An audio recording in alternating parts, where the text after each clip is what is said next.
5.3 and 5.4. 5.3 and 5.4, both of them are going to use the same strategy, so the notes are going to be the same for both of them. We're still factoring polynomials.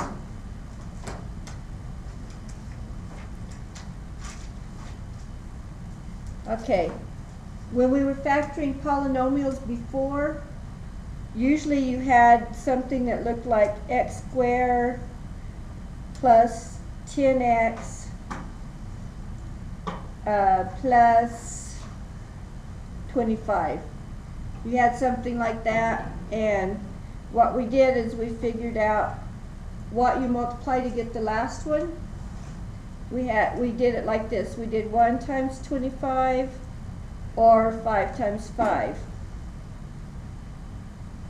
And then what we did is, because this is a plus, we knew that we had to add them to get the middle term. If it was a minus, we would have subtracted them.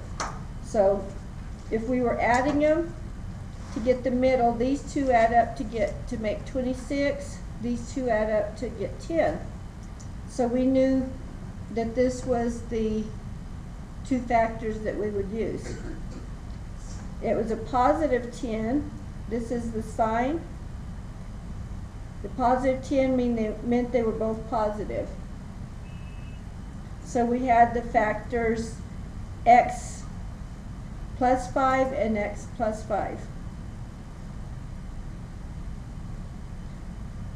And then if we had the same problem with just a minus here in the middle, we're still adding them to get a 10, but this would be a negative 10. So we still have for this, we still have 1 times 25 and 5 times 5. We're still adding. So we have a 26 and a 10. But this one had the negative in the middle, so we knew they were both negative. So that one, the difference was minus 5 and minus 5. And a little more review before we go to the new stuff. If it had a minus here, that meant it was subtracted. So let's say we still used the 25 here, but our middle term is 24, a positive 24x. Okay, still you have the 1 times 25 or the 5 times 5. But now you're going to put what the difference is here instead of the sum. The difference is 24. The 5 minus 5 would be 0. So it has to be these two numbers here. To get a positive 24, our middle term is a positive 24, we need our largest one positive and the other one negative. So when you multiply these, positive and negative, you get a negative. And when you subtract them, you get a 24. And to get the positive, you put the positive with the bigger sign. If this had been negative, we would have had the negative 25 and a positive 1. Okay, so this, we had a negative 1, a positive 25. Okay, now we're going to do some problems that we're going to factor things that are a little harder, because we're going to have a number in front of the x. So we're going to have to know the factors of that term and the factors of the last term. So we're going to be doing what we've been doing now plus one more thing. Okay, let me give you an example. We'll start with the problem 3x squared plus 10x minus 8. Okay, what are the factors of 3? How do you get 3? 1 times 3. That's the only way you can get 3, 1 times 3. What are all the ways you can get 8? 1 times 8, 2 times 4, and that's it.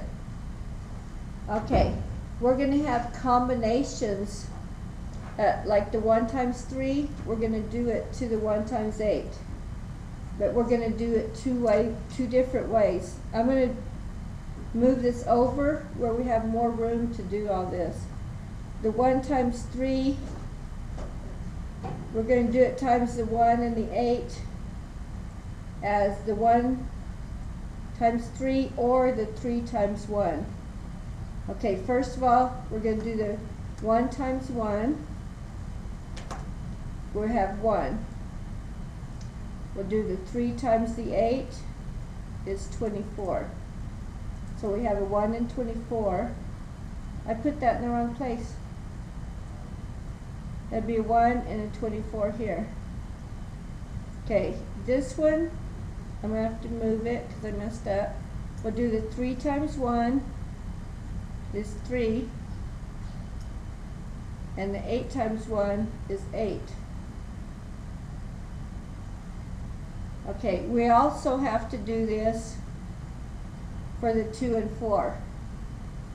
The 2 and 4, we're going to do the 1 and 3 and the 3 and 1. 2 times 1, 2.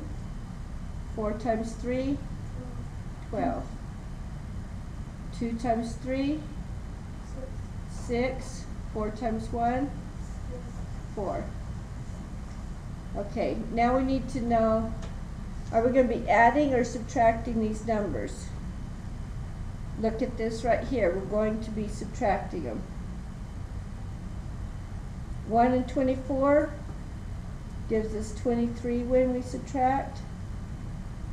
8 and 3 gives us 5. 2 and 12 gives us 14. When we subtract them, it's 10. I'm sorry. I was adding them. Okay, when we subtract 12 and 2, we get 10. When we subtract 6 and 4, we get 2. Okay, so this is all the differences in them. Our middle term is what number? 10. So we know we need this one right here, which was this one and this one. It was the 2 and the 4 and the 1 and the 3. Okay, we're going to keep them in that order, the 1 and the 3 and the 2 and the 4. These are the ones that we multiply times the x, this group of them, this pair. So we're going to put our parentheses like we did on our factoring before. We're going to put the 1 first and then the 3 in front of our x's. So the 1x, we don't actually have to put the 1. We can put it on this one, but it doesn't have to be there. And then the 3 will be in our second part in front of our x. Okay, the 2 and 4, we have to leave them in this order. The 2 in the front, the 4 in the back. 2 will be here, 4 will be there. See, 1, 3, and 2, 4. 1, 3, 2, 4. Now, we have to figure out where to put our signs, because the negative would be different signs. When you multiply these, you get a 6. When you multiply these two, you get 4.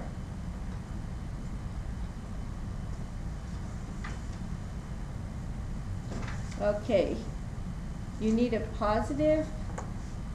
Oh, I'm sorry, 4 times 3. You know what, we have them in the wrong place, because the 4 has to be multiplied times the 3. So I messed up, I have a 6, 4 here. We need to start over. We'll go ahead and put our x's back in front again. X and 3x. See, the 3 was multiplied times the 4. So we need them to be right here. So we need the